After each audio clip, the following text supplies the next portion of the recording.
pensando e pedindo a Deus, sabe, algo para poder compartilhar aqui nesta noite com os irmãos e com aqueles que estão ouvindo.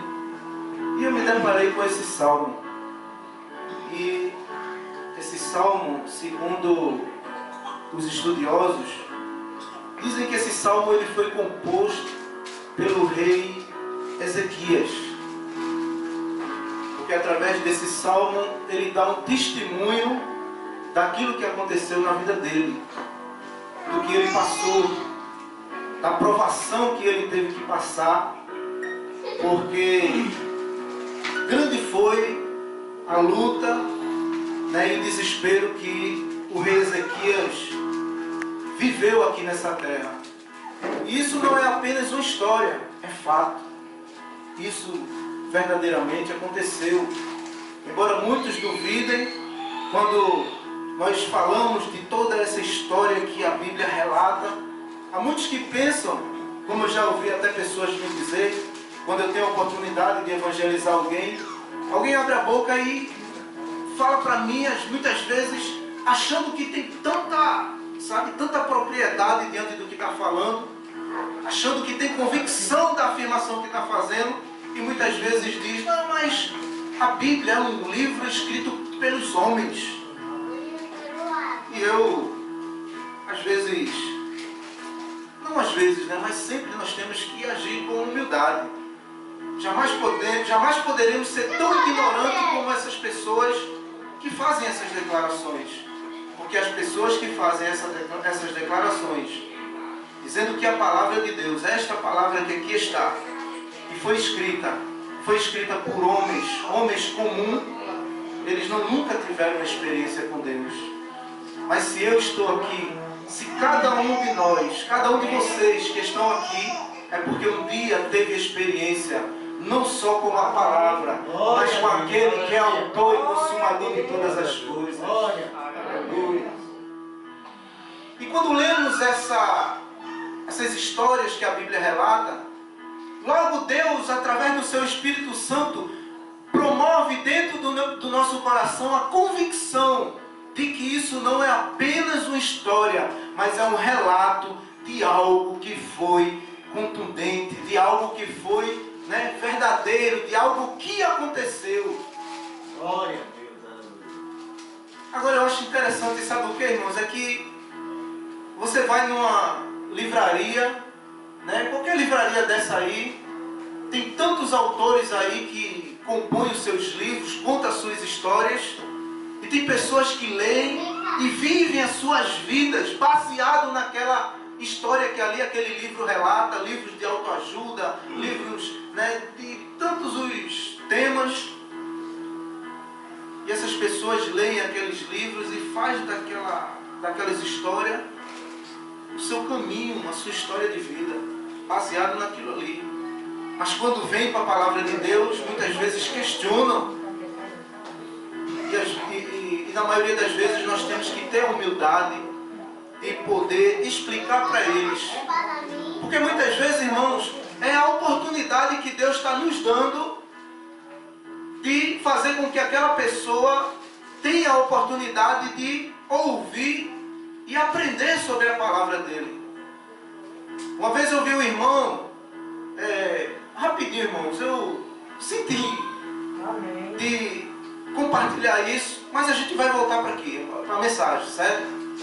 Certa feita, isso é para você entender a importância que tem de nós levarmos isso aqui a sério e crermos, porque quando nós lemos o que está escrito aqui, transmitindo para quem não teve uma experiência com Deus, nós estamos falando, transmitindo para ele a experiência que nós já tivemos, da verdade que hoje se faz presente em nossa vida, para que aquela pessoa também seja contagiada com isso e também venha a ter a experiência com Deus. Glória a Deus, aleluia. Muitas vezes eu já vi tantas pessoas, irmãos, criticar as pessoas por serem de outras religiões, de outras denominações, e serem rudes com elas.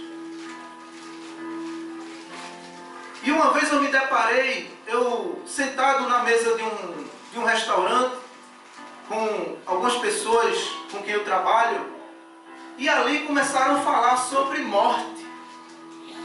E eu brinquei com aquelas pessoas ali, dizendo que eu não tinha medo da morte. E que eu já tinha até um túmulo já comprado, me esperando. E que haveria de fazer um plano funeral para que no dia em que eu fechasse os olhos, a minha família não precisasse gastar dinheiro, porque hora difícil, irmão. É a hora da morte. É a hora do sepultamento. Parece que vem justamente na hora que a gente está despreparado. Parece que vem na hora que não tem R$1 no bolso para se movimentar. E se a família não ajudar, se os amigos não ajudar, se não aparecer alguém que ajude, fica difícil. Fica difícil. Mas eu brincando lá com esse pessoal, aí teve uma senhora que estava do meu lado. E depois que eu terminei de almoçar, que me afastei do pessoal, ela chegou bem de mansinho pertinho de mim. Aí fez assim: moço, eu vi ali o senhor falando assim, assim, assim, assim, mas olha, o senhor acredita em vida após a morte? Eu disse: acredito. Pior que eu acredito. Mas de que forma a senhora acredita? E ela foi e me contou a história dela. E quando ela contando a história dela, aí eu fui e disse a ela, e entendi que ela fazia parte do espiritismo. E aí eu fui, cheguei para ela e disse: agora eu posso contar para a senhora de que forma eu acredito que existe vida após a morte? A senhora falou, a senhora me contou, eu lhe ouvi. Agora a senhora me dá a oportunidade, a chance de poder explicar para a senhora como é que eu acredito na vida após a morte. Ela disse: fica à vontade. Eu digo: agora, Jesus, vem cá. Jesus, vem cá, Jesus. É eu, o senhor e ela agora. Me ajuda para que eu possa mostrar para ela a verdade diante disso aí. Porque, pelo que ela já me relatou, ela já vive nisso há muito tempo. E se o senhor não me ajudar, eu não vou conseguir transmitir para ela aquilo que o senhor precisa que ela ouça, para que ela possa, aleluia, ter o coração quebrantado e possa crer na verdade nua e crua que está dentro dessa palavra. Glória a Deus, aleluia. Irmãos, e o diálogo foi tão bonito, irmão, que no final de tudo ela chegou para mim assim e fez: o senhor faz parte de que denominação? Quase com os olhos derramando lágrima. Eu disse: eu não sei se a senhora acredita, mas eu faço parte da Assembleia de Deus, eu sou assembleiano. Aí ele fez: daquela igreja onde os irmãos ficam vem pra zoada, aquela zoada, aquele barulho todinho. Eu disse: é exatamente dessa. Ela olhou para mim e fez assim: moço, o senhor sabe que eu detesto esses crentes pentecostal. Eu disse: bem, é um direito que cabe à senhora. A senhora não é obrigada a gostar de todo mundo. Mas de você eu gostei. Você soube me ouvir. Você soube me contar o que a sua experiência. Olha, moço, eu não vou dizer a você que eu vou me converter à sua religião, mas eu aprendi muito com você. Aleluia! Glória a Deus, aleluia. Eu disse: glória para Jesus. Aleluia! Glória. Aleluia! Bem, o poder de converter não é meu não, irmão. É verdade. É dele. É ele que faz isso. Eu só tenho a obrigação de abrir a boca e falar daquilo que eu tive experiência, Glória a Deus. e da fé e da credibilidade que eu dou ao Deus que eu sirvo. Eu não estou aqui para arrumar confusão com A, com B, com C, querendo disputar se a religião dele é melhor ou não é, não. Longe de mim essa intenção. Mas é de aprender para poder transferir a experiência. É verdade. E interessante, irmãos, é que, voltando aqui para a mensagem, o rei Ezequias, ele foi um camarada que reinou muito novo, ele passou a ser rei muito novo. A história diz que com 25 anos, ele foi colocado diante de uma nação para reinar. E a Bíblia diz que a história conta que ele reinou durante 29 anos. E com 54 anos de idade, o rei Ezequias, ele faleceu. Então, ele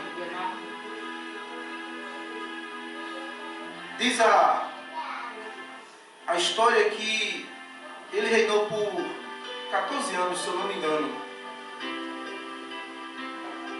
E depois disso, irmãos, ele chega diante de uma situação, diante de dois problemas. A história diz que não existiu outro rei mais misericordioso do que o rei Ezequias. Ele tinha uma história, irmão, de vida, de luta, de trabalho, diante de Deus, era pautada. Não existia nenhuma desaprovação, não sei se é essa palavra aqui, né, que cabe no momento, mas ele não tinha como ser, né, não aprovado por Deus. Ele foi bem sucedido diante de todo o seu reinado. Diante de Deus, ele foi bem sucedido. Mas chegou um momento em que ele se deparou com dois grandes problemas na vida dele. Não é diferente na nossa vida, irmãos. Não é diferente com cada um de nós. Vamos dizer que o nosso reinado passou a existir quando nós nos encontramos com Jesus, quando nós, né, entregamos a nossa vida a Ele, e diante dessa vida entregue nas mãos dele, Ele nos deu uma missão, Ele nos deu um reinado, Ele nos deu algo a fazer, e fazer com toda a força, e com toda a sabedoria, e com todo o entendimento do nosso coração. Glória a Deus. Mas chega em determinados momentos da nossa vida, em que nós nos deparamos com problemas, nos deparamos com dificuldades. E é como aconteceu com o rei Ezequias. O primeiro problema que o rei Ezequias se deparou foi com um problema externo. Ou seja, o rei Ezequias, ele se deparou com uma guerra, com uma luta que haveria de travar com os sírios.